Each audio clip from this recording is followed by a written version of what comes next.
ABC News is looking at a new set of problems because there are accusations out online today that there's a whistleblower that will be coming forward accusing the network of effectively rigging this thing. So according to what has been circulated online, and this was actually, I should point out, tweeted out by really, really smart guy, billionaire hedge fund manager named Bill Ackman, who has definitely been red pilled. Like he was really blue pill and now he's totally red pill. And I think Israel and the college campuses had a lot to do with that. Anyway, he's a very smart guy. I've known him for a very long time, having covered markets, etc. And he retweeted something from Leading Report that says, breaking, ABC whistleblower allegedly will release an affidavit claiming the Harris campaign was given sample questions that were essentially the same questions as what were asked. They were also allegedly promising there at ABC News to go easy on Kamala Harris and not to fact check her, but indeed fact check Donald Trump. So he writes, if this turns out to be true, this is a serious breach of journalistic ethics and a death blow to the ABC network news reputation. He's right. I actually retweeted him with some comments myself. I thoroughly agree. If this is true, they got a real problem on their hands. I mean, ABC News, I think, as far as anybody is concerned, really dropped the ball there. The other night, on Monday night, they did not offer up a fair debate. They're forgetting their role as moderators is not to be one of the candidates, is not to be arguing with the candidates, but to be fair.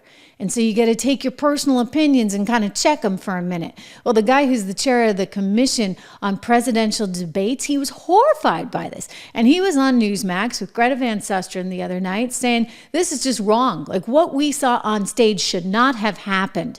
Let's listen to him and then back to ABC. I have to tell you, though, that it really is sort of disheartening to hear that because the American people want transparency, want a fair debate. They don't want people gaming. And now you hear that the networks are sort of up to their eyeballs in sort of, you know, whether it's tilting it one way or another in order to get the debates because there's money. I mean, it's rather disheartening because this is it is, and I thought that one of the things that really shocked me last night was the way the moderators handled it.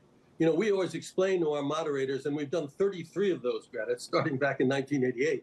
That their job is to be facilitators. They're not to get involved themselves.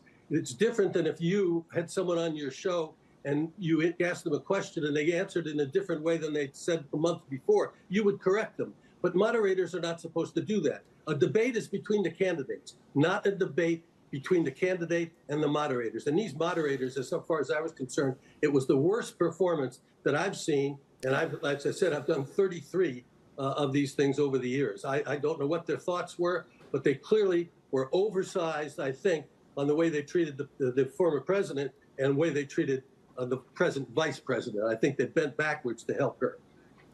Indeed, that's what we saw. They bent backwards to help her. What kind of news, quote unquote, news network actually does that?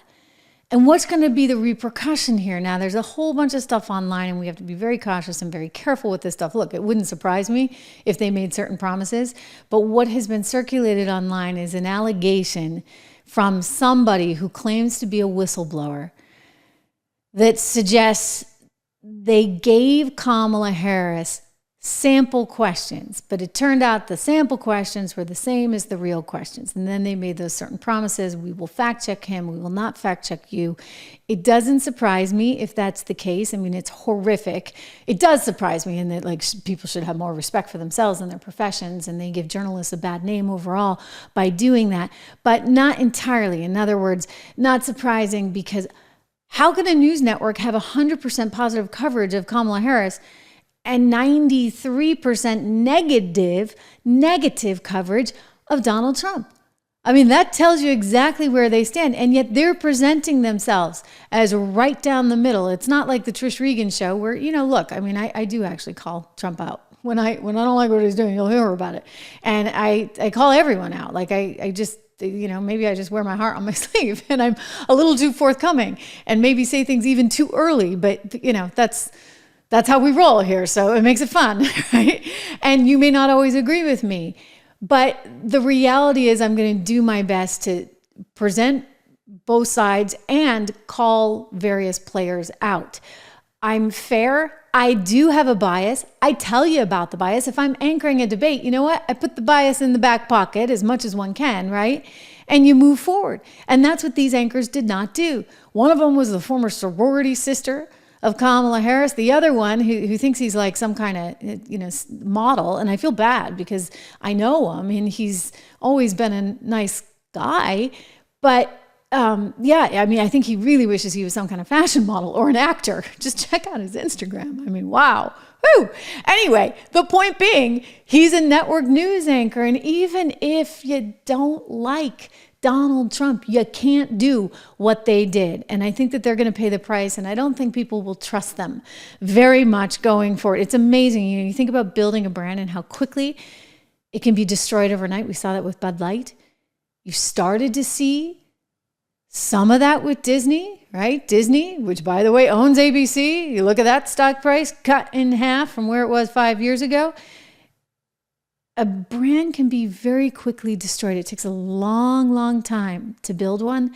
And it's very, very easy to destroy it overnight. We've written about Disney at 76 Research. That's the financial research company I have. I just want to give a quick shout out for, if you have not gone to 76 Research, if you have not gone and gotten this, you need to do that, guys. We're coming up on a weekend, so I like to mention it going into the weekend to remind everybody, because put yourself first, right? Start investing for yourself. Try to do this. I really, people are, I have a 401k maybe, or, I have a pension plan. Great. I want to do everything you can, max those things out, and then do some more, okay? Because you can, believe me, you can find a way to afford it. You can't not afford to be investing in yourself for the long term. And that means investing in the equity markets, the stock market. And you're like, well, what do I do? What do I invest in? And that's where hopefully our research can help provide you some guidance, some ideas, because we have 3 model portfolios. I'm looking at the American Resilience portfolio, which is a growth-oriented portfolio ex NVIDIA, because we deliberately chose not to put NVIDIA in there, thinking you can get it in the S&P 500. You probably have it in some kind of tech fund, et cetera. Let's come up with some ideas about companies that would be a little less volatile, that are a little less rich in valuation at this particular moment in time. And one of our ads that we just put in mid-July, July 12th, one of our stock ads is actually up 8%. You've got a broader market that's down about 10% for tech. The tech S&P index, NVIDIA, has fallen about 16% in that same amount of time. So I'm very happy that the new addition to the portfolio, again, this is American Resilience, if you're looking for growth, is up 8%. But then the other thing is, all of this, here, I want to show you, if you guys haven't seen this, this is the basic income builder portfolio. Take a look at that, guys, because that shows you all of our stocks there, the top 5 holdings there. Median stock return on this income builder portfolio at 76 Research is up 15% versus the S&P up 6% in the same period of time. This would be for the 3 months ending 8/29/24. So really and truly, I created this because I wanted everybody to have some kind of way to invest, and I wanted to encourage them to invest, and I wanted to do this in the smartest, best way possible. So I created 76 Research for that reason. The other thing I would just mention is, if you go over there, go ahead and use the code word. Let me put that up for you, or at least the URL, 76research.com. Go and use code word dollar, DOLLAR. It's sort of our back to school special here, and a little bit of my gift to you, because you can get the 76 report for the first 2 months for just $1, and thereafter it goes to $9.95. You can cancel anytime, right? So this is no risk.